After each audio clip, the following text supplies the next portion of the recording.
세미나인데요. 그 세미나 각자 발표를 하기 전에 잠깐 진도 좀 나가겠습니다. 오늘 결집에 대해서 세미나를 하려는 이유가 오늘 진도의 과정이 초기 불교의 문헌에 대한 이야기입니다. 문헌을 이야기를 하려니까 결집의 문제가 자연스럽게 나오게 돼서 결집의 세미나를 하게 된 겁니다.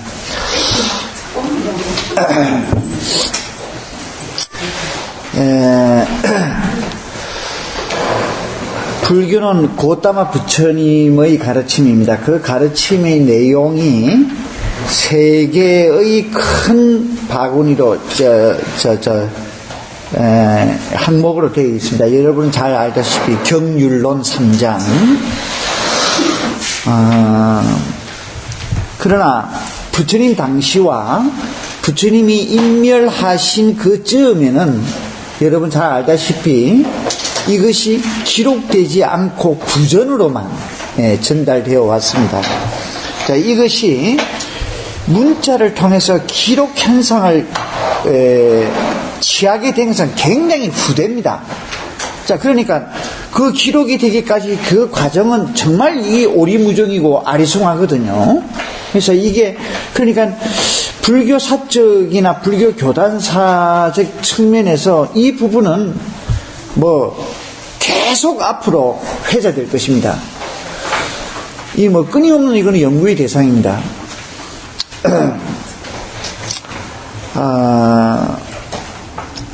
우선 그러면 초기 불교의 문헌이 어떤 것이 있는가에 대해서 먼저 좀 이야기를 하겠습니다. 제일 먼저가 율장인데요.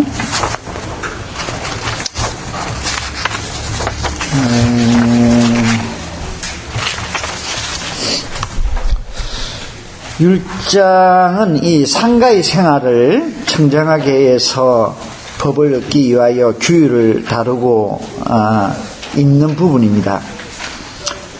그래서 크게 나눠서 세 부분으로 되어 있는데요. 하나는 경분별, 수타 위반가라고 해가지고 비구니 계의 조목이 들어가 있습니다. 비구계는 테라와다계는 227개입니다. 이 각 부파마다 계의 내용이 다릅니다. 계의 그 개수가 다릅니다. 자, 그것은 뭐를 이야기를 하겠습니까? 어떤 것이 절대성이 있는지는 모릅니다. 이거는 어쨌든 그래서 자, 이런 것들이 앞으로 이제 논란의 대상이 될 것입니다. 그리고 비구니계가 331개인가 또 혹은 또 어떤 데는 350개 이렇게 나와 있습니다. 그 경분별에서 크게 대두되는 것은 빠라지까, 바라이제라는 것과 빠찌띠 안에는 이제 여러 가지가 있습니다. 상가, 디세사, 빠라지카는 이제 이 가사를 벗어야 되는, 아까 마지막 시간에 이제 그런 언급을 잠깐 제가 들었습니다만은, 또, 아까 마지막 질문을 하신 보살님, 그 말에는 저는 이런 부분도 있는 것 같습니다. 이제 테라와다에 대해서 잘 모르니까 한국인으로서 갔다가 이제 단기 출가를 하고 와서 혹은 조계종 스님이 미얀마에 가서 계를 받아가지고 왔을 때 거기서는 계를 받았기 때문에 테라와다 계다로 계를 받았기 때문에 이 가사를 잊고 있었는데 나올 때까지 여러 가지 체면과 생활의 어떤 용이함 때문에 이걸 잊고 있다가 그냥 나와버린 거예요. 그러니까 나와버렸으니까 스님 입장에서는 이것을 벗고 회색 승복을 입으면 돼. 그리고 그거는 자연스럽게 생각을 합니다. 근데 테라와다 계의 입장에서 봤을 때 그는 계속 계를 범하고 있는 셈이거든. 위법 상황에 있다 이겁니다. 왜냐하면 스님은 이 세 가지 가사 외에는 못 읽게 되어 있거든. 다른 거는 못 읽게 되어 있단 말입니다. 그죠? 그러니까 가사를 입지 아니하고 승복은 가사가 아니지 않습니까? 계속 걔를 위배하고 있는 셈이죠. 그래 또 단기 출가를 한 자는 처음부터 그 퍼머넌트 영원한 비구의 생각이 없었기 때문에 일시적으로 수행을 위해서 단기 출가를 했다가 자의적으로 나와버린 거야. 나와가지고 평상복으로 입어버린 이런 케이스단 말입니다. 그럼 역시 그것도 위법이야. 왜? 나는 걔를 반납하겠다라는 의식을 안 치렀기 때문에. 예. 이제 이런 것이 우리 한국의 불자님들 혹은 상가의 의식에서는 확립되어 있지 않았다라는 겁니다. 이것이 확립되어야 한다. 그러니까 비구가 제가인이 자유롭게 들락날수록은 할 수는 있대. 그러나 분명한 의식은 치우자. 그래야 청정상가가 유지될 수가 있다. 그렇지 않겠습니까?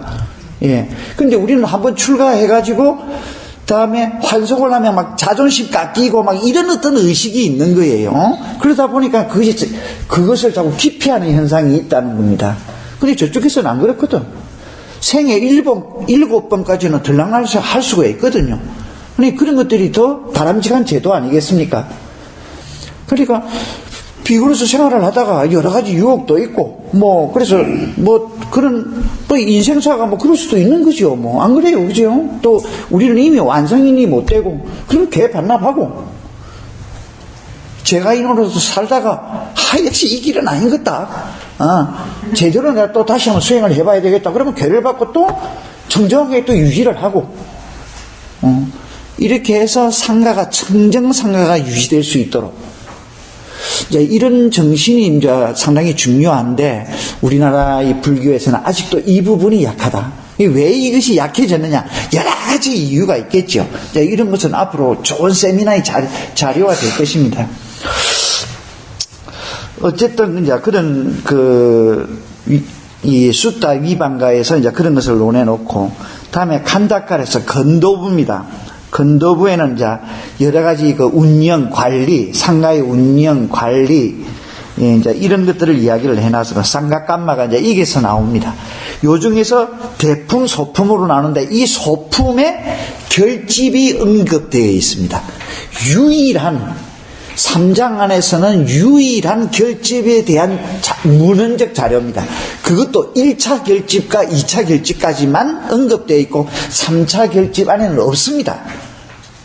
그래서 이제 이게 여러 가지 논란이 대상이 된다는 것이죠.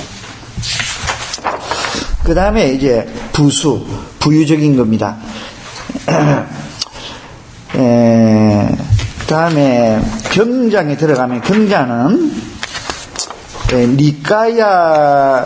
테라와다 니까야에서는 이제 5부 니까야라고 하고 있죠. 제일 첫 번째가 디가 니까야.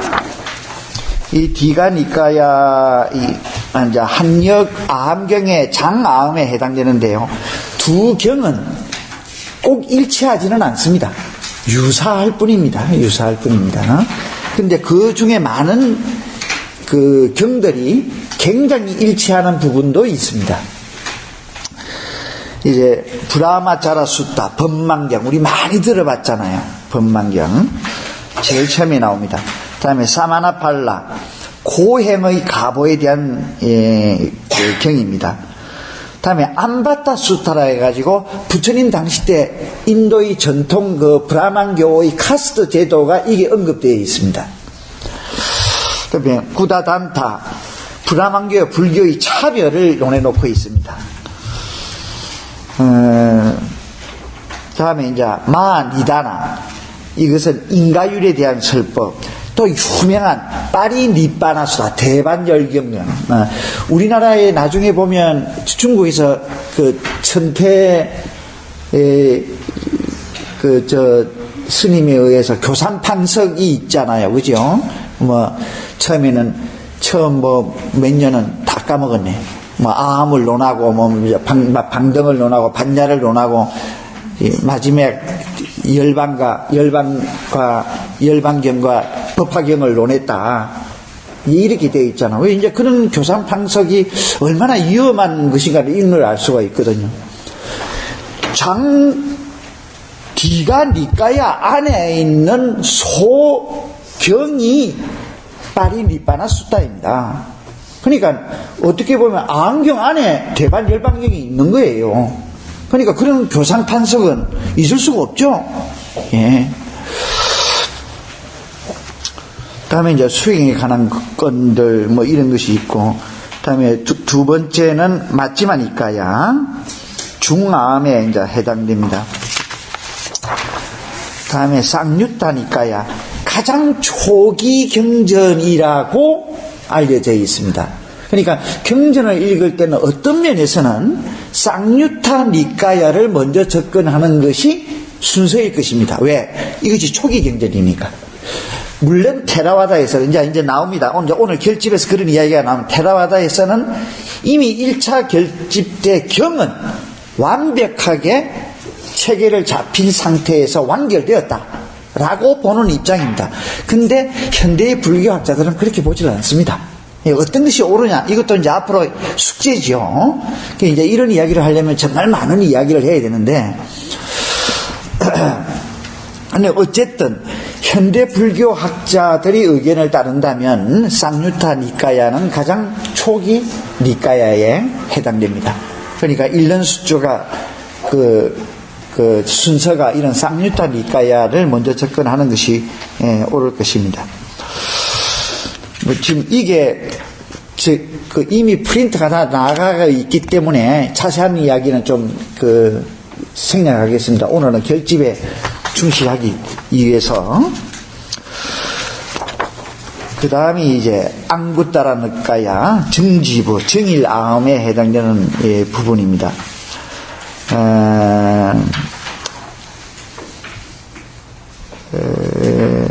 마지막이 소부라고 해서 구다까 니까야. 구다까 니까야 안에는 굉장히 우리 귀에 익숙한 경들이 굉장히 많습니다. 그 유명한 담마바다, 법구경, 수다니바타, 이런 게 다 이 소부 경전에 있거든요. 이 구다까 니까야 안에 유다나 자설경, 그 유명한 본생담, 자타까, 이것도 이 속에 있습니다. 그리고 자타가 같은 것은 이제 이런 것만 봐도 소부 같은 것들은 상당히 후대에 작성이 될 것이다 라는 것을 그 경의 내용을 보면 알 수 있습니다. 여기는 뭐 주문 같은 것도 있고, 아기사, 아기에 대한 이야기도 나오고 막 이렇거든요. 그래서 문학적인 요소도 이게는 상당히 많이 많습니다. 자타까 같은 거는 완전히 불적 문학으로 봐야 되거든요. 왜 그러느냐면 자타까의 내용은 불교에서만 있는 것이 아닙니다. 이미 인도의 전통 그 문화 양식으로 있었던 이야기들, 이것을 불교가 차용해온 이런 경우가 굉장히 많습니다. 이 자타까 같은 경우에는. 그러니까 1차 결집 안에 이런 것들이 다 합성이 됐을까요? 천만의 말씀. 아니라고 봐야죠. 그 다음에 뭐 청궁사 같은 거, 그 다음에 테라가타와 테리가타, 장로계와 장론이계, 그 다음에 그 수행 지침서로서 유명한 무예에도 파티삼비타 마카, 이거 꼭 수행적인 측면에서는 두 산맥이 있죠. 하나는 위스디마카, 청전도로, 하나는 이겁니다. 이 파티삼비타 마카. 또 하나 이제 우리가 초기 경전으로서 참고를 해야 될 것이 해탈도론이라는 것. 요 세 가지는 우리가 꼭 눈여겨보아야 될 수행의 지침서라고 볼 수 있겠습니다. 다음에 이제 붓다왬사, 불정성경, 이런 거는 굉장히 후대에 아마 작성됐을 것입니다. 그 다음에 이제 논장인데, 논장은 부처님 당시에 형성된 것이 아니거든요.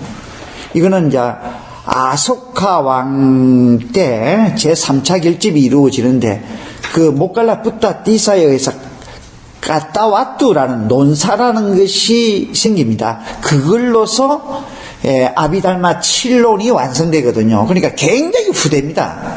이것은 논장에는 일곱 항목의 책이 있습니다. 첫 번째가 단마 상간이 아주 중요한 부분이에요. 즉 법진론, 모든 법 단마를 총망라해 놓은 방대한 책입니다. 이제 이 칠론은 우리나라에 전혀 지금 이제 번역이 되어 있질 않습니다. 파리의 원어가 우리말로 지금 초기 불전 연구에서 해놓은 것은 사부니까야의 주력을 이때까지 했거든요. 그러니까 아비달마, 흔히 지금 강목스님이 하신 아비달마를 아비달마라고 보면 안 됩니다. 그거는 아비달마타 상가합니다. 그러니까 아비달마가 아닙니다. 일종의 매뉴얼이란 말입니다. 아비달마의 간추린 요목서라고 할 수 있습니다. 그러니까 그건 아비달마가 아닙니다. 아비달마는 아비달마 칠론입니다. 이 아비달마 칠론은 지금 건드리지도 못하고 있습니다. 다음에 위반가, 이 불교를, 초기 불교를 위반가 와den이라고 하거든요. 위반가는 분별, 해체, 분석, 뭐 이런 이야기입니다. 그러니까 모든 법을 전부 다 분석해 놓은 그런, 그러니까 온, 처, 개, 제 뭐 이렇게 쭉 해서 18가지 항목으로 나눠 놓고 이것을 더 쪼개 들어가는 아주 분석의 정난한 모습을 보여주는 그런 논장입니다. 그 다음에 까타와뚜, 아까 이야기한 모칼라 붓다 이사에 의해서 무아설을 입증하기 위해서 까타와뚜가 다른 파들과 논쟁을 벌린 내용입니다.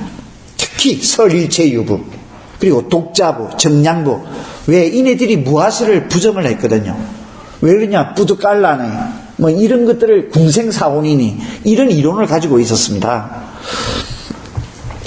다음에 뿌깔라 빤야띠, 이 시설론.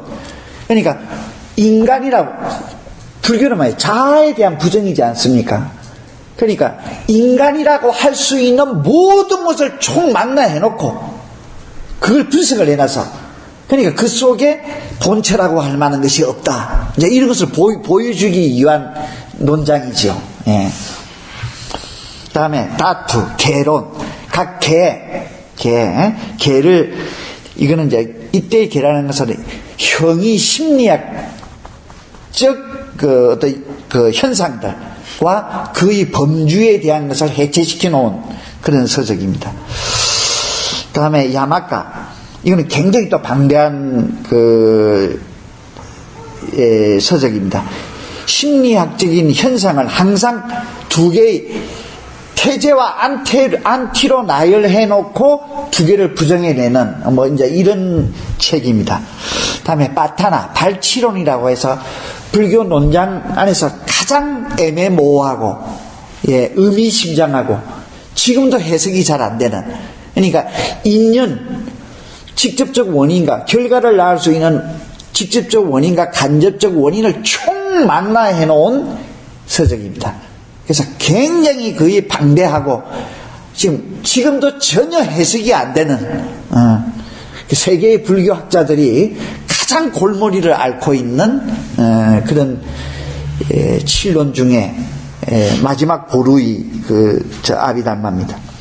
그 외에 초기 불교에 버금되는 서적이 있습니다. 하나가 미린다 왕격, 여러분이 자주 들어봤지요. 이것이 이제 상당히 초기 불교의 정신에 입각한 문헌이라고 볼 수 있고요.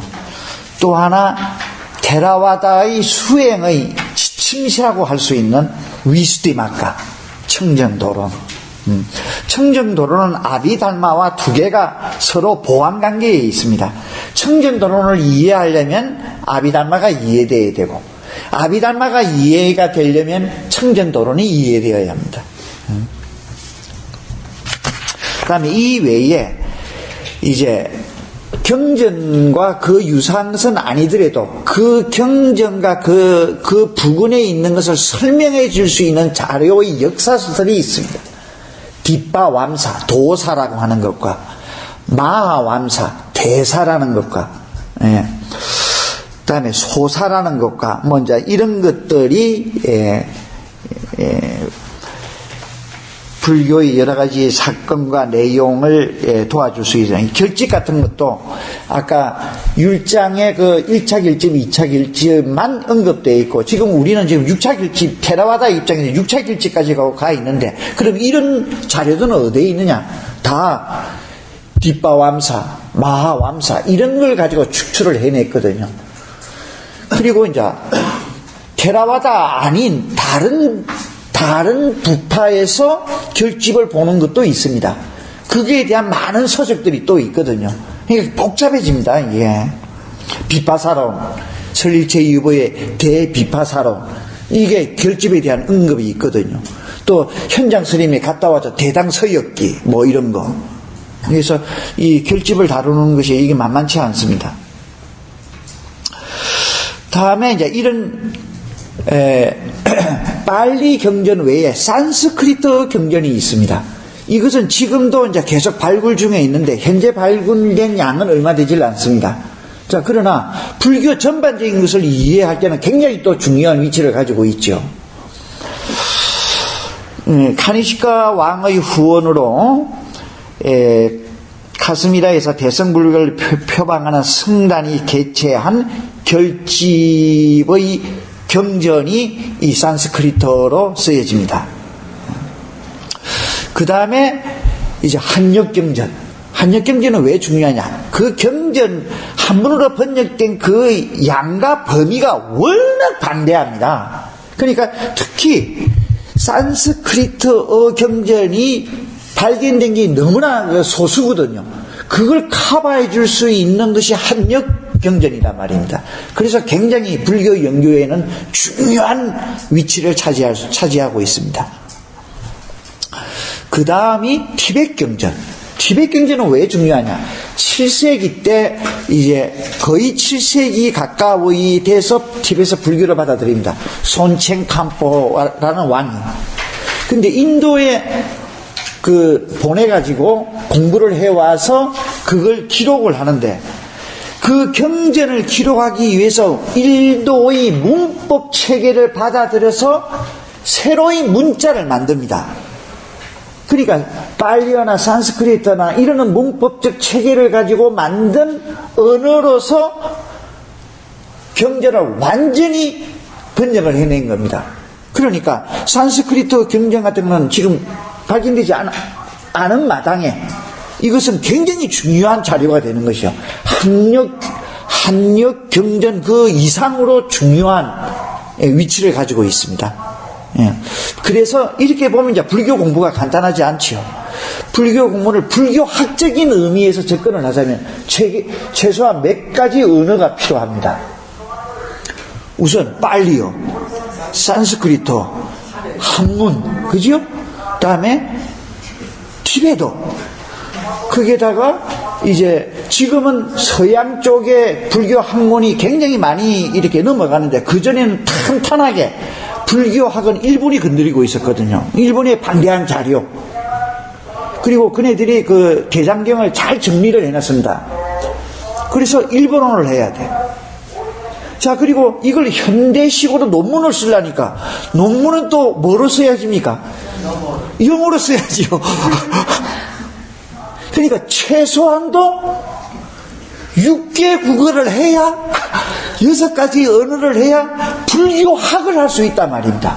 근데 이런 것을 다 하려니까 많은 부분이 또 서양이, 예를 들어서 유식을 하려면 독일로 가야 되거든. 그 독일에서 공부를 하려면 독일어를 해야 돼. 그러면 7개 국어를 해야 돼. 그죠? 중론을, 나가라주노의 중론을 공부해야 돼. 중론은 소로본 대학에서 가지고 있거든. 불어를 해야 돼. 인명, 이것은 또 옥스퍼드로 가야 돼. 이런 식입니다. 그러니까 이 불교 철학 공부하는 것이 만만치 않죠, 이게. 지금 이런 그 실정이라는 것을 여러분 잘 알고, 이제 이런 문헌들이 이제 결집을 통해서 이루어집니다. 결집을 통해서 이루어집니다. 그래서 이 결집이라는 말은 상갓디라 합니다. 그죠? 상갓디. 상깃디. 합성이라는 이야기거든요. 결집이라는 의미는 뭐냐면 붓다의 말씀이 진짜냐 가짜냐, 이것이 진짜냐 가짜냐, 이것을 건의 있는 장로, 불멸 후 마하가사파 존자가 주동이 되고 했을 때는 500아라한들이 그때 어느 때 어디에서 부처님께서 이런 경을 설법을 하셨다라고 이야기하니까 500아라한이 그래 맞지, 확실하지, 통과하는 그 과정에서 전체적으로 합성을 했다라는 거. 왜?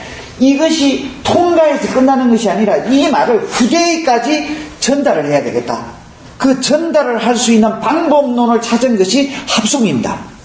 그것을 상기띠라고 하거든요. 그래서 결집이라는 것은 단순한 불교 회의가 아니라 컨퍼런스가 아니라는 거예요. 컨퍼런스가 붓다의 말씀을 확인할 수 있는 방법론입니다. 방법론. 이게 그 결집이라는 것은. 그래서 이 정도를 알고 이 상기띠에 의해서 이제 경율론 3장이 체계가 잡혀서 갑니다. 자, 그런데 이 관점이 각 부파마다 다릅니다. 그래서 지난번에 이제 두 발표자가 오늘 발표를 할 텐데요. 그때는 아무런 이런 이야기를 제가 사전에 드리질 않았습니다. 그러니까 그 두 발표자는 이 광활한 관점 속에서 자기 나름대로 어떤 관점으로 결집을 아마 공부하고 보았을 것입니다. 이제 그런 것들을 한번 들어보십시다. 예. 우선 누구부터 할까? 우선 고개를 매도 먼저 만난 게 낫다고.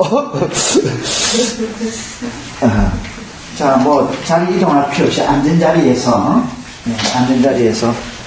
뭐 시간을 몇 분 안에 해라 말도 안 하겠습니다. 자유롭게 준비해 놓은 거 한번 발표를 해 보십시오.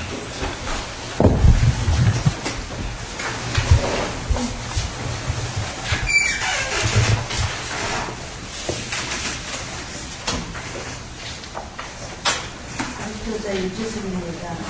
저는 결집에 대해서 제가 그 테러하다적으로 공부가 하나도 없고 제가 그동안에 계속 불교권에서 공부를 해가지고 거기에서 여러 교수님들하고 스님들한테도 제가 얻은 그 자료를 갖다가 그냥 지금 자료를 갖고 계신 분들도 계실 거예요. 저는 제 나름대로다가 했는데 저도 4결집밖에 지금 못했어요. 근데 여기 와보니까 6차 결집까지 있고요. 그래서 제 1결집에서 이제 또 부처님 인면으로 2584년 1결집에서 하한거 3개월에 왕파선 7억불 사탄이 공부에서 또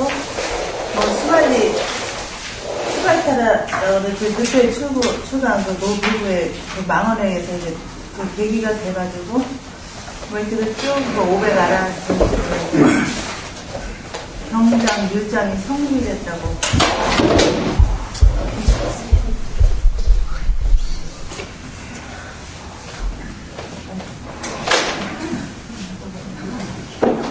마이크를 드는 것보다는 김행선님 드는 것보다는 저렇게 탁자에 놓는 게 좋은데.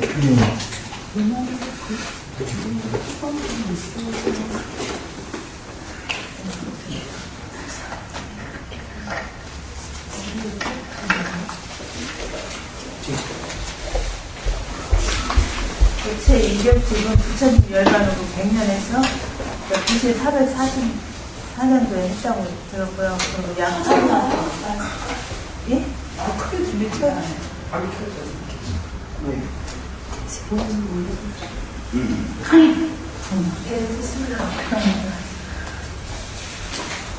제 2결집 약 8개월 동안 마가타무 벤사나에서 했다고 들었고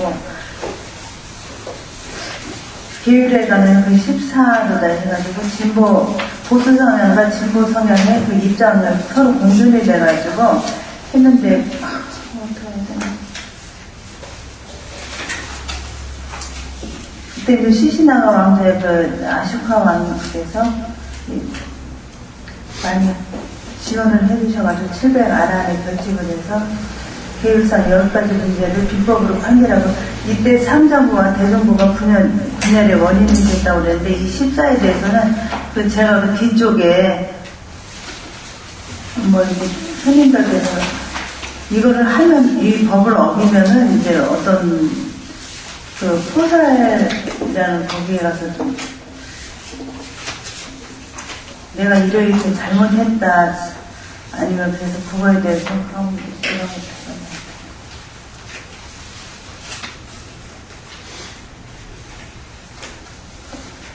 그래서 그 14에 대해서 제가 조금 해놨고요. 14를 밝혀야지. 14요? 뿔로 만든 용기의 시험을 추적하는 관행.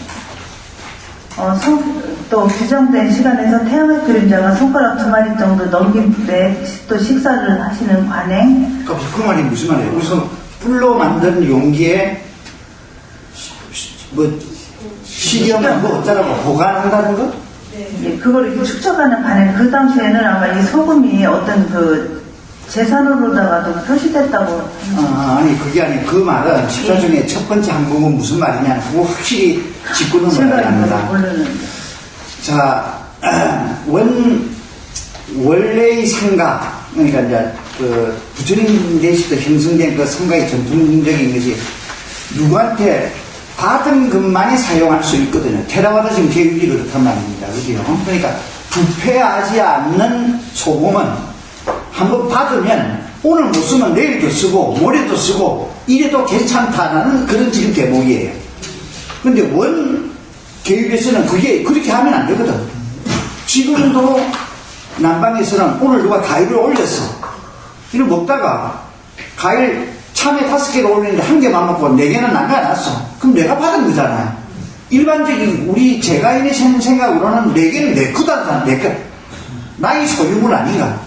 그냥 먹다가 남았으니까 내일 12시 전에 그걸 먹으면 된다라고 생각을 하고 있죠.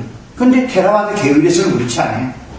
오늘 공양을 받으면 내가 먹어서 놔놨어. 나는 그래서 끝이야. 그것은 내 것이 아니란 말입니다.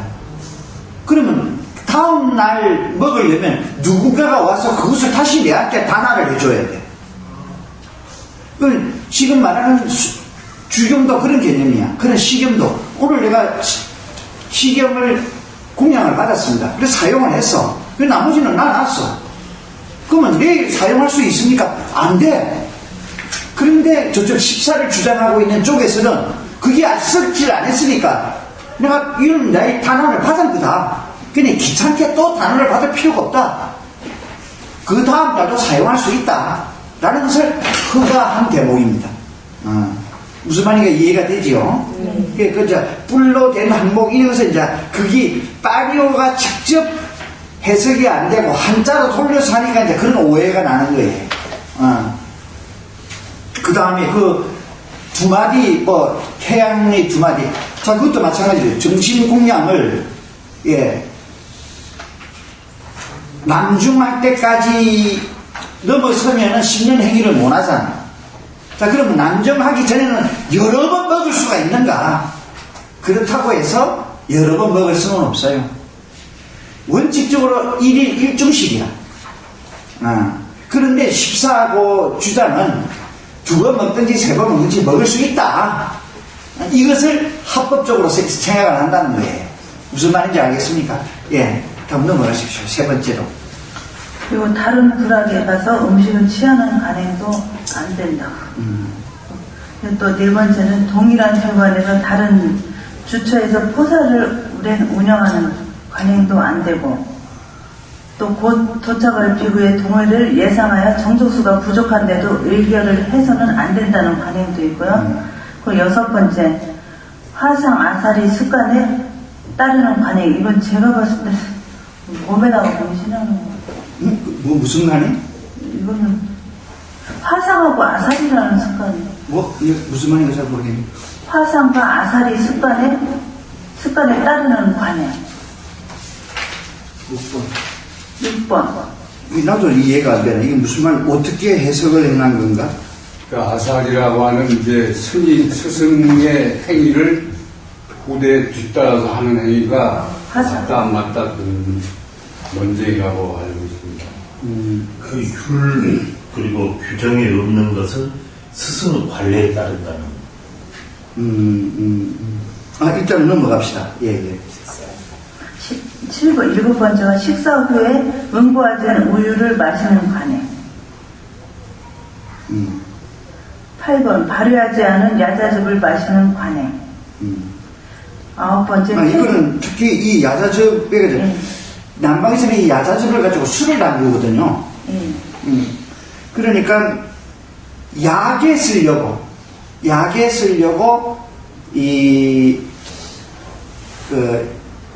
완전 발효는 아니지만 알코올기가 조금 있는 야자는 먹어도 괜찮다. 그걸 약에 쓸 경우에 그건 이제 그 바치족 비구들은 이것을 허가해 준 거죠. 그렇게 관행을 하고 있었던 것이죠. 다음 9번째 테두리에 장식이 없는 방석의 크기에 관한 관행. 10번째 금은을 받는 관행. 그래서 이러한 실사에 대해서 보수적인 장로들은 이를 위법이라고 반대하여 교단 내 논쟁이 일어났다. 그리고 배탈리의 700 비구들이 집회를 열어 검토한 결과 바치 비구들이 주장한 십사를 비법으로 배척하였다. 이것을 제2결집이라고 합니다.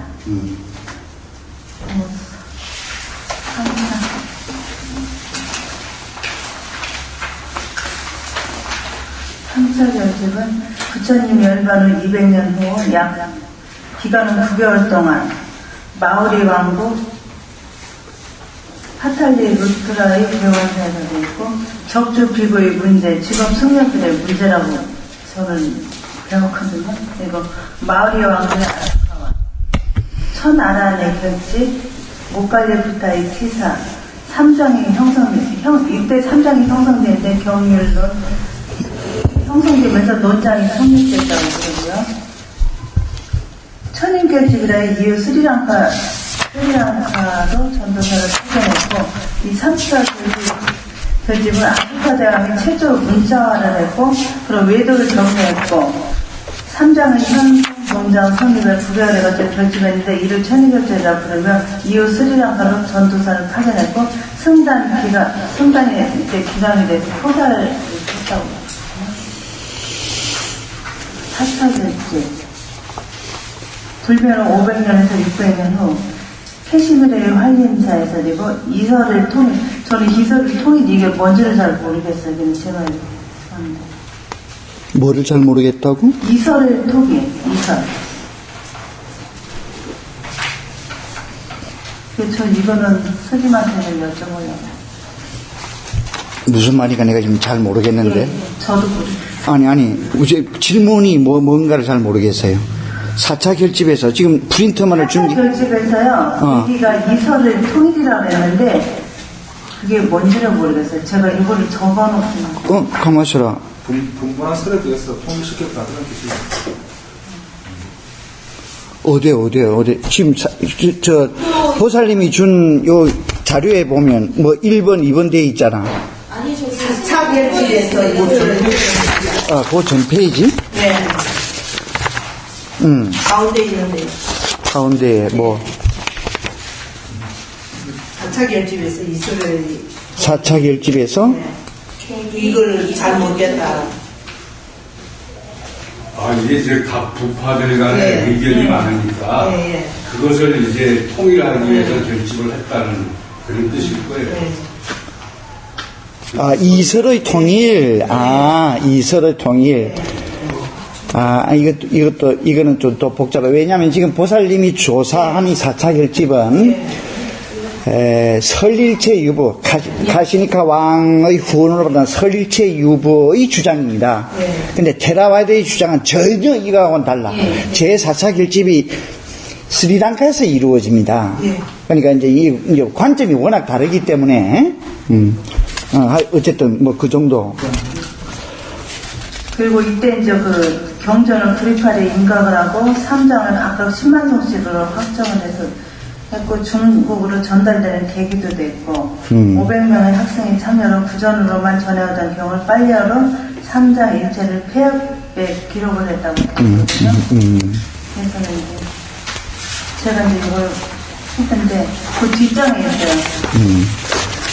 사찰교 이제 뒷장에 있는 500에서 600년은 대월제국 이 카시카왕께서 하셨는데 이제 아시카왕의 명령으로 전법사들이 각지로 파견이 됐고 아시카왕의 아들 마한디 장로가 4명의 전법사와 스리랑카에 파견돼서 상자부의 3장을 포교 BC 1세기경 구전으로만 전해오던 빨리어 3장 일체를 폐협경이라고 하는 그 종려나무에 기록을 해서 이를 폐협경이라며 이 불경이 최초의 빨리어 3장입니다.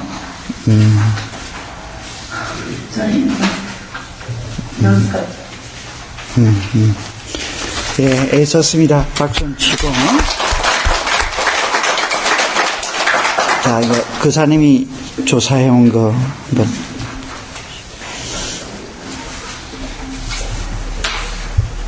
예. 저는 여기서 하겠습니다.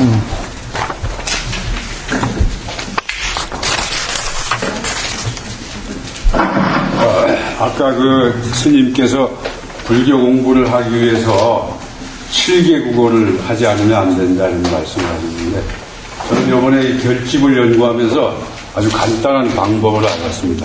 7개 국어를 다 하는 사람이 정리해 놓은 걸 가지고 한글로 읽어보니까 아주 상당히 쉽게 알 수 있겠네요. 스님이 말씀하셨듯이 이제 결집이라는 것은 빨려지는 산스크리스토의 그 상가띠는 어원이 그 삼가자나 삼가야나라고 한답니다. 그래서 합계 합성한다 이런 뜻을 가지고 있는 빨려라고 합니다. 이 상가띠의 목적은 스님이 진작 말씀을 하셨지만 특정한 시기에 특정한 장소에서 자격을 갖춘 사람들이 모여서 붓다의 가르침을 이구동성으로 합성함으로써 가르침이 훼손되지 않고 후대에 전하려고 하는 그런 데 목적이 있었다 합니다.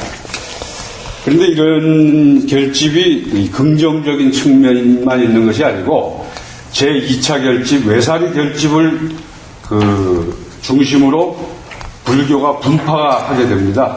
그래서 테라와다와 대중부가 갈라서게 하는 결정적인 요인이 제2차 결집 후에 나타난다고 합니다. 이러한 결집의 역사를 한번 짚어보면은 결집이 부처님이 불멸 후에 시작된 것이 아니고 초기 경전에 보면은 부처님 제세 시에 결집이 이루어졌다는 것이 나옵니다. 먼저 그 디가니까야의 그 빠사디카라는 경전에 보면은 자이나교의 니간타 나타붓다가 임종하자 그 교단이 대와 율에 의해서 이 분규가 시작이 됩니다. 그 보고를 부처님께 하자 부처님께서는 우리도 그러한 경우가 당하지 않도록 모여서 의미에서 의미로 자구에서 자구를 확인해서 나의 가르침이 후대에 전할 수 있도록 결집을 할 이런 말씀을 하신 것이 나오고 또 같은 디가니까의 그 상가띠 수타라는 말 자체가 이제 상가띠 수타이기 때문에 말 자체가 결집경입니다. 거기에 보면 이제 사리부타께서 사리부타의 지도에 의해서 역시 자이나교의 그 니간타 나타부타가 죽은 다음에 교단 분규를 교훈 삼아서 불소를 온전히 보존하기 위한 결집을 하는 것으로 또 그러한 결집은 이 부처님이 지도하시는 걸로 나타납니다. 그 다음에 또 초기 경전에 보면 이런 결집 이런 것이 어떻게 사람이 많은 경전을 다 외울 수 있는가 이런 것에 대한 의문을 우리 현대인이 갖고 있는데 그것을 풀어주는 그 모습이 나타나고 있습니다. 뭐냐면 그러기 전에 부처님 제세 시에 이 암송을 통해서 얼마나 경전이 결집되어 있는가를 보여주는 사례가 하나 있는데 그 마하카짜나 우리가 알고 있는 가전현이라는 그 상수 제자가 그 불법을 전파하기 위해서 서인도로 갑니다. 서인도의 그 아완트라는 데 가면은 가서 전법을 하는 도중에 그 소나 콘티칸나라는 그 제가자가 그 가르침을 듣고 출가를 하겠다고 얘기를 하는데 이 3번을 이제 거절했다가 4번째 출가를 허용을 합니다. 그 소나 비구가 그 앙구따라니까야 제14장 으뜸품에 나와 있는 감미로운 목소리로 경을 낭송하는 제자, 이렇게 나오는 그 소나 제자인데, 이분이 출가한 다음에 스승인 그 마각자나 장로에게 부처님을 직접 뵐 수 있었으면 좋겠다, 뵈러 가겠다고 해서 허락을 받고 그 동인도로 옵니다. 그래서 동인도에 와서 부처님을 뵙고, 부처님이 너가 가짜나 존자에게 배운 것을 한번 말해봐라 했더니 그 수다니 빠따에 나와 있는 아타까 아까라는 경을 아주 훌륭하게 낭송을 합니다. 그래서 부처님을 기쁘게 해줬다는 일화가 있듯이 그 당시에도 부분적으로 경전 결집은 있어 왔다, 이렇게 얘기를 하고, 조금 전에 얘기한 대로 이런 경전은 전문적인 암송가에 의해서 유지가 돼가고 있습니다. 그 경전에 보면은 그 윈야야 다라라고 해서, 윈야야 다라, 아까 그 유를 배울 때 그 나왔던 그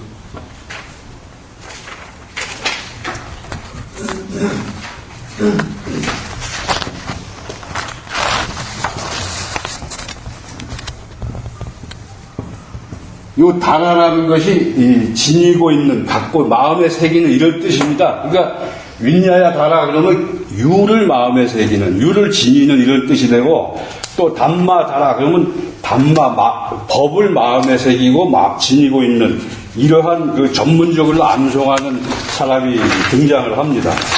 또 그 아소카 왕의 비문에 봐도 그 수타니 띠까라고 경을 수지한 사람, 또 담마 까띠까 해서 경을 구성하는 설법자, 이런 용어가 나오고, 또 후대에 가면은 바나카라는 용어가 등장합니다. 그 경을 전체적으로 외우는 게 아니고, 경을 디가니까야, 앙구따라, 상유따, 그다음 마찌마니까야, 구타가니까야, 이렇게 5개의 경을 1개씩 전문적으로 외우는 사람들입니다. 그러니까 디가 바나카 그러면 디가니까야만 전문적으로 외우는 사람, 뭐 이런 것이 등장이 되는데, 그래서 바나카라는 용어는 대승불교에서도 담마 바나카, 그래서 법사로 이렇게 등장하기도 합니다.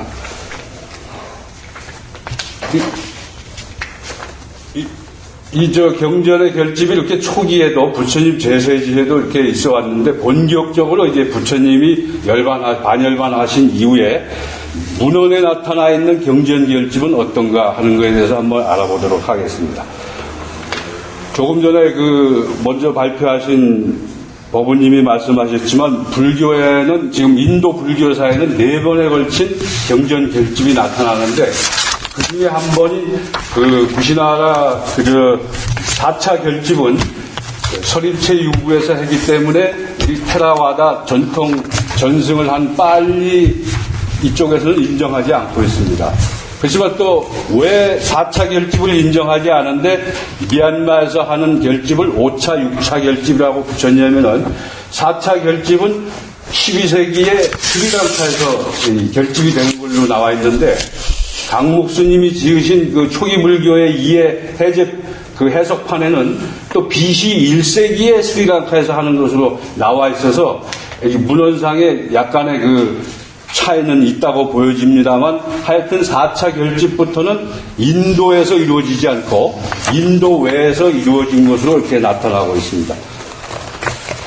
먼저 1차 결집은 다 아시겠지만, 이 문헌상으로는 율장의 경과 논서, 그리고 율장의 주석문서에 문헌에 많이 나타나고 있고, 용수의 저술로 알려진 대승경전, 대품 반야경에도 대품 반야경의 주석서에도 제1차 결집이 언급되어 있습니다. 그 외에 이제 스리랑카 불교 역사서인 뒷밤암사, 마하암사 등에도 나타납니다. 아까 말씀하신 디가니까야의 일부인 대반열반경에 보면은 마하가사파 존자의 일화에서 1차 결집이 일어나게 된 얘기가 실려 있습니다. 거기에 보면은 부처님의 반열반 소식을 들은 이 마하가사파 존자가 꾸아로부터 쿠시나라로 가는 도중에 대로에서 휴식을 하고 있을 때 아지와카라고 하는 그 외도 수행자가 있어요. 그 주석서에서는 나체 수행자라고 묘사가 되고 또 중국에서는 올바른 직업을 가지고 생계를 하지 않는 자, 그래서 사명외도라고 이렇게 번역되는 아지와카라는 그 유행승을 만나게 되는데 그 유행승이 만다라와 꽃을 가지고 있었어요. 그때 이제 그 가사파 존자께서 당신이 우리 스승님을 아십니까? 이렇게 물었는데 그 유행자가 얘기하기는 7일 전에 삼은 보따마께서는 반열반에 드셨다. 나는 거기서 이 만다라와 꽃을 가지고 옵니다. 이렇게 얘기를 합니다. 500 비구가 있었는데 그 중에서 이제 그 부처님의 가르침에 충실하고 알아차림을 잘한 일부 비구들, 모든 형성된 것은 소멸하는 것이다. 태어나는 것은 죽기 마련이다 하는 것을 아는 비구들은 평정심을 유지하고 있었지만 많은 비구들이 이 대반열반경에 보면은 손과 팔을 흔들면서 비통해했다는 이 장면이 나옵니다. 그걸 듣고 보고 늦깎이 수바따라는 비구가, 수바따가 그 경전엔 여러 명 나오는데 부처님의 마지막 제자가 수바따입니다. 이 사람도 또 늦깎이에요. 근데 여기 나오는 늦깎이 수바따는 그 비구가 아닌 이제 다른 비구입니다. 그 비구가 일어나서 얘기합니다. 도반들이여, 이제 그만하십시오. 울지 마십시오. 슬퍼하지 말고 탄식하지 마십시오. 이제 우리의 행동을 일일이 간섭했던 대사무는 이제 없어졌습니다. 우리는 이제 내가 하고 싶은 거는 할 수 있고 내가 하기 싫은 것은 안 해도 됩니다. 이렇게 얘기합니다. 그 율장에 나온 걸 보면 이때 마카사파 존자께서 아주 위기감을 느꼈다고 합니다. 이거 빨리 경과 율을 결집하지 않으면 이러한 이 잘못된 이론 때문에 앞으로의 부처님 경과 율이 위험을 닥칠 수 있다. 이런 생각을 가지고 결집을 주장하게 된다고 합니다. 반면에 아소카 왕전하고 대지도론에 보면은 이러한 사례가 나오는 것이 아니고 부처님이 반열반에 드시자 많은 아라한 비구들이 같이 반열반에 들어서 나중에 부처님의 온전한 법이 계승되지 못할까를 염려한 천신들이 마카사파 존자에게 종용을 해서 결집이 행해진 것으로 기술되고 있기도 합니다. 이 결집의 그 경과를 보면은 마카사파 장로께서 붓다의 장례식이 끝난 후에 막바로 결집을 하자 이렇게 대중들에게 그 결집의 당위성을 말을 하는데 그 당위성은 한번 읽어보면 이렇습니다. 존자들이여, 우리는 마땅히 법과 율을 결집해야 합니다. 비법이 정법을 가리고 드세기 전에, 계율이 아닌 것이 계율을 가리고 드세기 전에 비법을 설하는 자가 힘을 얻고 정법을 설하는 자가 힘을 잃기 전에 계율이 아닌 것을 설하는 자가 힘을 얻고 계율을 설하는 자가 힘을 잃기 전에 결집을 합시다. 이렇게 얘기해서 그 자리에 있는 대중들에게 이제 결집을 하자 이런 동의를 얻어냅니다.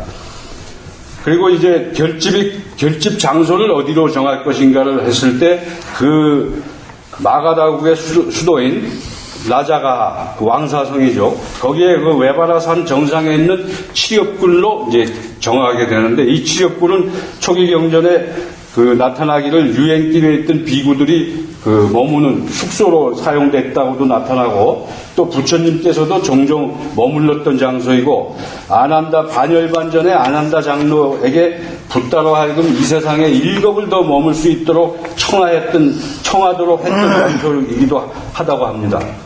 그래서 그 당시에 이제 장소가 정해지고 40일 후에 다시 모이기로 합니다. 근데 부처님이 반열반 하신 날짜가 그 당시 그쪽의 달력으로 봤을 땐 4월 보름입니다.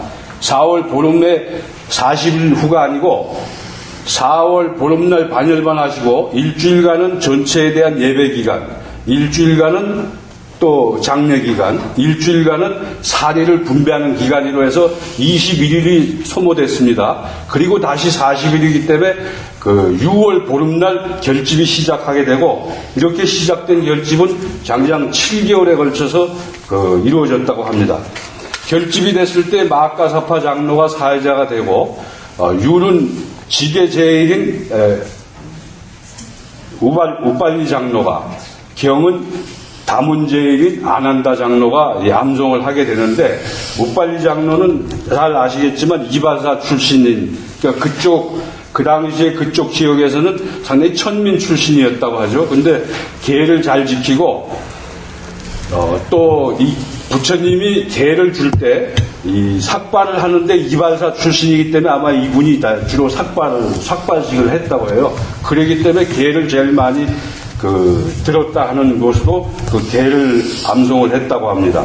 그래서 마가사파 장로께서 어느 장소 누구에게 어떠한 이유로 계율을 제정했는가를 이제 묻고, 우빨리 장로가 답변으로 송출한 것이 아까 그 경전에 일부 나왔지만 빠티모카라는 율입니다. 마찬가지로 이제 아난다 장로에게 누구에게 무엇을 설했는가를 묻고, 아난다 장로는 그 유명한 이와 같이 나는 들었다.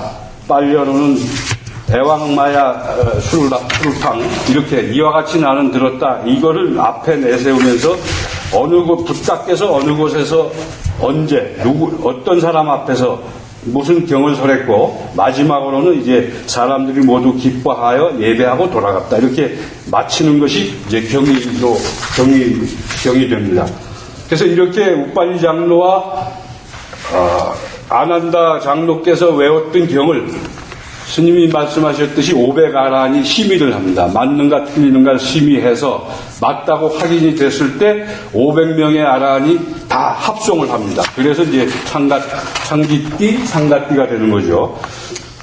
이러한 1차 결집의 의의는 경과 율이 이제 확립이 됐다는 데서, 경과 율이 정전화 작업으로 확립이 됐다는데 우리가 의의를 찾을 수 있고, 이것이 토대가 돼서 2600년 동안 테라와다 불교의 경과 율로 됐다, 이렇게 알 수가 있습니다.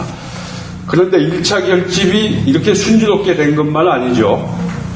우리가 알고 있기로 부처님 제자 중에 상수 제자들이 하는 일이기 때문에 일사천리로 진행된 걸로 이렇게 오해가 될 수도 있는데, 1차 결집이 다 끝난 다음에 그 뿌라나 장로가 500명의 비구를 이끌고 다키나 기리로부터 중림정사로 옵니다.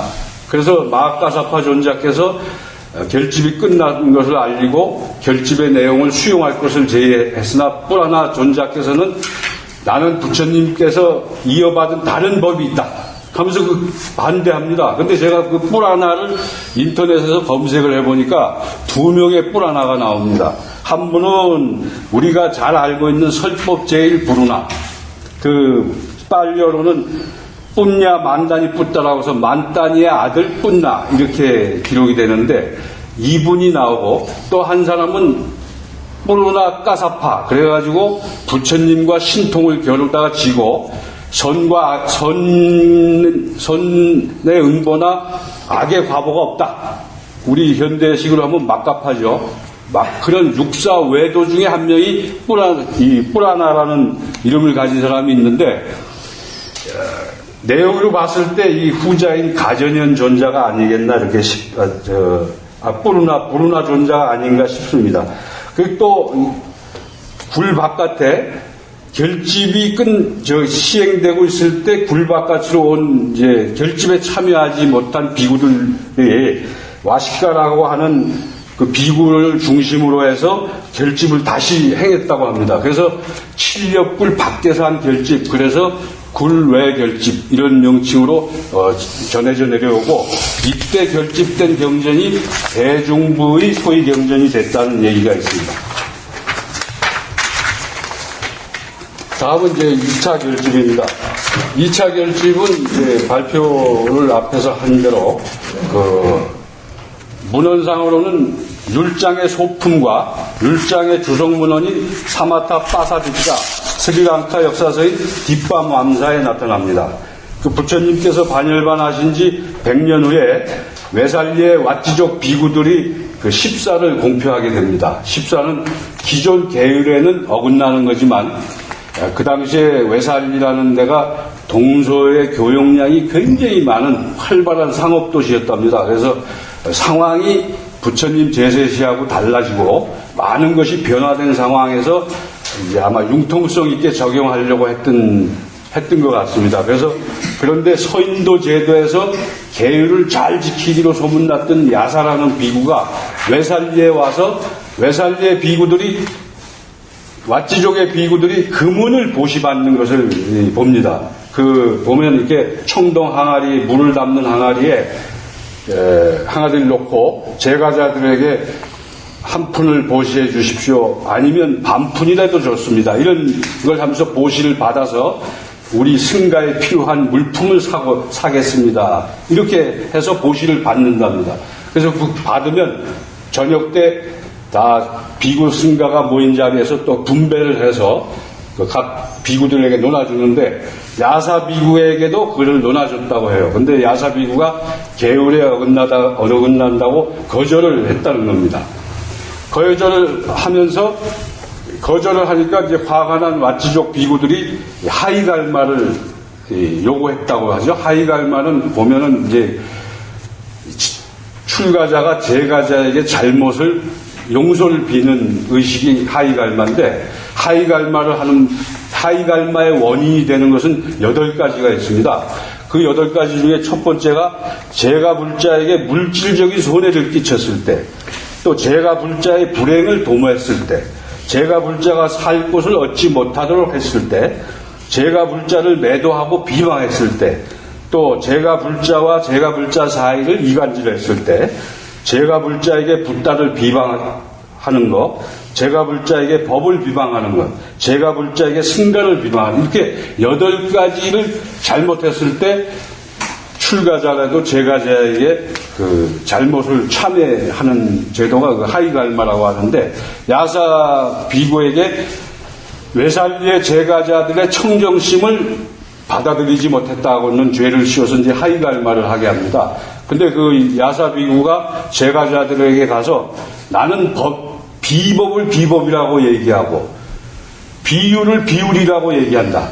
이렇게 하면서 제가자를 설득해서 제가자들이 왓지족의 비구들 편을 드는 게 아니라 야사 비구의 그 편을 들게 됩니다. 그랬더니 이제 왓지족 비구가 다시 거제갈마라는 것을 합니다. 거제갈마는 이제 죄를 청하는 갈마라고 하는데, 그러자 이제 야사 비구가 위기감을 느끼고 서인도나 각 지역의 비구들에게 도움을 청해서 700명의 아라한이 모이게 된답니다.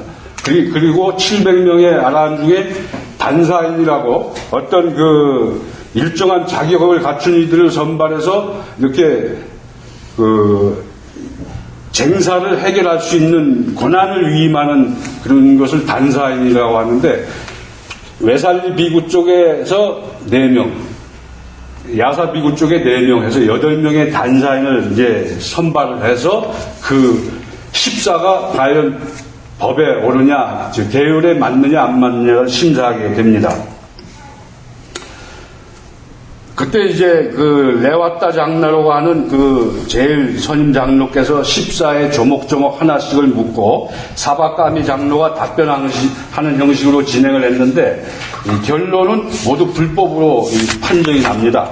그런데 그 당시에 그 법납이 120년이 된 아난다 존자의 직계 제자라고 알려져 있는 최고의 장로 사르바카마는 아까 그 유지숙 법우께서 얘기했던 그 화상과 아사리의 뒤를 따라도 죄가 되지 않는다. 그 부분에 대해서 죄는 되지 않지만 아주 비법은 아니지만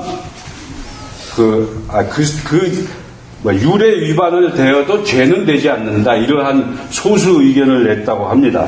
근데 하여튼 그렇게 비법으로 판정이 되자 외살리 왓지족 비구들이 1만 명이 모여서 다시 결집을 시행하게 하는데, 그것을 이제 대결집, 마하상가띠라고 얘기를 붙이고, 이거로 인해서 뒷바맘사 마하암사에 기록된 거 보면은 이때의 그 테라와다와 대중부로 불교가 분열하는 원인이 되었다고 합니다. 그래서 2차 결집의 의의를 짚어보면 부처님의 계를 철저히 지킨다는 그런 것은 확립됐지만, 불교 교단이 테라와다와 대중부로 갈라서는 아주 비극적인 일의 원인이 됐다는 것은 우리가 아쉬운 점이라고 하겠습니다. 자, 거기까지 지금 1, 2차고 다음 3차로 넘어갈 거죠. 네. 예. 여기까지, 지금 오늘 시간이 다음 때문에 여기까지 일단은, 예. 아주 자료를 충분하게, 본인이 할 수 있는 자료를 충분하게 모으려고 애쓴 흔적이 있습니다. 예, 박수 좀. 애썼습니다. 다음 시간, 반야완타스님. 자, 내가 조금, 양해를 조금 구한다고 그랬어요. 오늘 이거 마쳐버려야 되니까. 이 결집, 테라와다에서는 6차 결집까지 주장을 합니다. 이것을 다 1시간 만에 이야기를 한다는 것은 무리고, 이 결집에 대해서 중요한 몇 가지만 좀 언급을 하고 끝내도록 하겠습니다. 첫째는, 이 지구상에 있는 종교치고, 불교처럼 뭐 옳든 그러든 간에 테라와다는 6차 결집을 주장하고, 예. 다음에 이제 비교적 1차 결집, 2차 결집도 다른 부파에서는 다 인정하는 그런 선입니다. 3차 결집부터 문제가 이견이 아주 남분분합니다. 이게. 근데 어쨌든 간에 4차까지는 진행된 것 같다라고들 학자들은 보고 있습니다. 근데 이렇게 보는 것마저도 타 종교에서는 있을 수가 없는 일입니다. 특히 기독교는 첫 번째 종교회의 한 번을 거치고 나서 신약과 구약으로 딱, 확정을 짓고는 그 이후에 결집이 하나도 없습니다. 그러면 이슬람은 어떻냐? 이슬람 코란도 마음에서의 가르침이 아니거든요. 가브리엘, 천사 가브리엘의 성령의 이야기라고 되어 있습니다. 코란은 한번 결성이 돼서 그 이후로 변경을 못 합니다. 오늘날까지. 코란에 대한 다른 이야기는 코란의 해설서일 뿐이지 코란이라고 이야기를 하지는 않습니다. 근데 불교는 종파마다 결집 내용이 다 달라. 종파마다. 예. 모든 종파가 공히 비교적 동의하는 것은 지금 오늘 발표한 1차 내지 2차. 물론 1차 내지 특히 2차에는 또 의견이 있습니다. 2차 결집까지 있었다라는 것은 인정하나 그거의 결집의 계기, 동기가 테라와다에서는 14를 주장하는데 또 이 마하대와 대천이라는 승려에 의한 오사를 계기로 보고 있는 이런 부파도 있습니다. 그는 아란에 대한 비판입니다. 아란이 된다 하더라도 탐욕은 아직도 남아있다. 의혹은 혹시 남아있다. 이래서 5가지를 나열하는. 그러니까 테라와다는 아란이 인격적으로 완성자지 않습니까? 그러니까 정면에 이제 부딪히는 것이죠. 예. 어떤 것이 옳고 어떤 것이 그때는 감히 우리가 이야기하지 못합니다. 우리는 지금 테라와다의 옹호 입장이다. 근데 이거는 어떤 면에서는 그 인간이 다 팔이 지아래 굽는다고 어떤 자가적인 해석 일지도 모릅니다. 근데 이제 우리가 불교를 공부하는 입장에서는 어떤 그 다양성을 한번 살펴보는 것 또한 굉장히 의미 있는 일이라고 생각합니다. 그래서 불교는 이렇게 수많은 결집들이 있었다라는 것을 비교적 인정하는 편이거든요. 근데 결집을 왜 합니까? 아무런 문제가 없는데 모여가지고 합성을 왜 합니까? 어떤 큰 사건들, 문제들이 있었다는 이야기 아니겠습니까?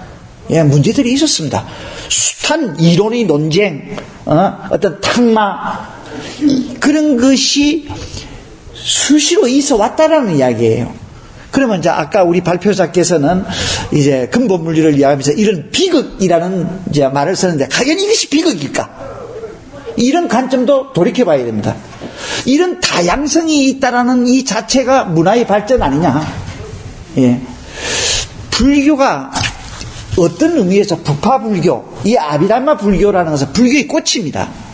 수많은 논리들이 나와가지고 서로 논쟁을 붙고 거기에서 진폐지를 가려내고 그렇게 함으로써 불교는 보다도 교학적으로 성숙해지고 이런 과정을 겪게 되거든요. 이것이 문화의 양상입니다. 동양과 서양의 차이라는 것도 그렇습니다. 동양에는 논리학 같은 것이 없습니다. 논리학이 없습니다. 논리가 필요가 없죠. 서양은 제가 이 강의를 할 때부터 이야기를 했죠. 서양의 철학의 근본은 플라톤 철학이다. 플라톤 철학이라는 것은 경험론적인 철학이 아닙니다. 이데아 철학, 사유의 철학입니다. 경험보다는 사유를 우선에 두고 했습니다. 사유라는 것은 뭡니까? 눈에 보이는 것이 아닙니다. 그러니까 눈에 보이지 않는 것을 실제하다, 진리라고 증명해내려니까 논리가 필요하죠. 그죠? 그래서 논리학이 발전됩니다. 근데 동양은 진리라는 것은 그런 것이 아니다. 중요한 것은 삶 그 자체다. 그래서 경험, 현상, 존재 이런 것을 중요시 여깁니다. 그러니까 논리적 능력이 없어 논리학이 발달된 것이 아니라 논리의 필요성을 느끼지 못한 것입니다. 자, 그런데 중국은 대사변이 두 번 일어납니다. 대사변이. 하나는 불교에 의해서 일어납니다. 불교가 들어오기 전에 중국은 탄탄한 그네들이 철학이 있었습니다. 예. 공자, 맹자, 노자, 장자 이렇게 해가지고 말인데 있었습니다. 이것이 불교가 딱 들어와가지고 확 바뀌어버립니다.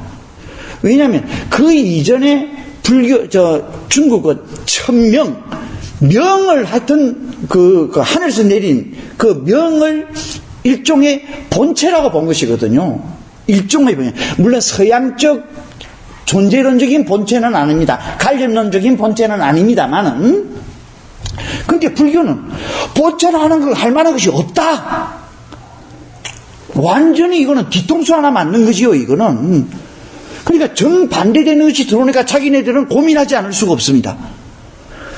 이런 정반대되는 것이 들어왔기 때문에 그네들대로 또 탁마가 이루어집니다. 그걸 연구해내야죠. 그래서 중국 철학이 대변혁을 이루었습니다. 대변혁. 또 하나는 뭐냐? 서양 철학이 들어옵니다. 서양 철학. 17세기 이후 18세기 이렇게 들어와가지고는 서양 철학이 들어옴으로써 서양 철학의 프레임이 완전히 다르단 말입니다. 그래서 그들은 어마어마한 고민을 하기 시작했습니다. 예. 서양 철학이 관념론에서 대변혁이 이룬 세 가지가 있거든요. 하나는 프로이드. 예. 본체가 있다고 그랬는데 본체 그런 건 없다. 프로이드 안에 심리 현상일 뿐이다. 무의식적 심리 현상일 뿐이다. 이렇게 주장을 하지 않습니까? 하나가 마르크스주의. 이데아적인 그런 건 없다. 중요한 것은 모든 것이 근본은 물질이다. 구체적으로 딱 제시를 해버렸단 말입니다. 예. 이렇게 서양 철학의 근간을 흔드는 이제 그런 것들이 많이 동양적 사고방식하고 굉장히 유사합니다. 이게. 그렇게 함으로써 서양 철학은 서양 철학으로 대변혁을 이루거든요. 그래서 서양의 현대라는 개념은 서양이 이때까지 가지고 있는 관념론적인 체계, 사유의 체계를 부정하고 경험과 존재와 현상과 어떤 관계를 중요시하는 이런 어떤 주의, 철학으로 턴되는 것이 바뀌어 전환되는 것이 서양의 현대적 개념입니다. 이것은 바로 우리 동양의 입장에서는 어떤 의미에서는 철학적인 측면에서 우리는 이미 해왔던 거야. 이미 해왔던 거예요. 자, 이런 이론을 그대로 우리 불교에 한번 적용을 시켜버립시다. 타 종교는 어떤 의미에서의 철학적인 발전은 없어. 딱 고정되어 있습니다. 예. 1세기 때의 기독교나 지금의 기독교나 사회의 어떤 현상에 대한 어떤 운동 이거에 따른 변천은 있을 수 있겠지만도 근데 불교는 굉장히 다양하다. 다양한 관점이 있을 수 있다. 어떤 것이 옳으냐 그르냐의 지금 이야기를 하는 것이 아닙니다. 예. 다양성. 이 다양성은 굉장히 바람직한 것이다. 하분의 한밭꽃, 한밭꽃의 아름다움이 장미꽃의 아름다움을 방해하지는 않잖아. 한밭꽃은 한밭꽃대로 아름답고 장미꽃은 장미꽃대로 아름답잖아요. 그죠? 서로의 아름다움을 그대로 가진 채 두 개의 조화는 가능하지 않은가? 가능하단 말입니다. 불교의 장점은 여기에 있어요.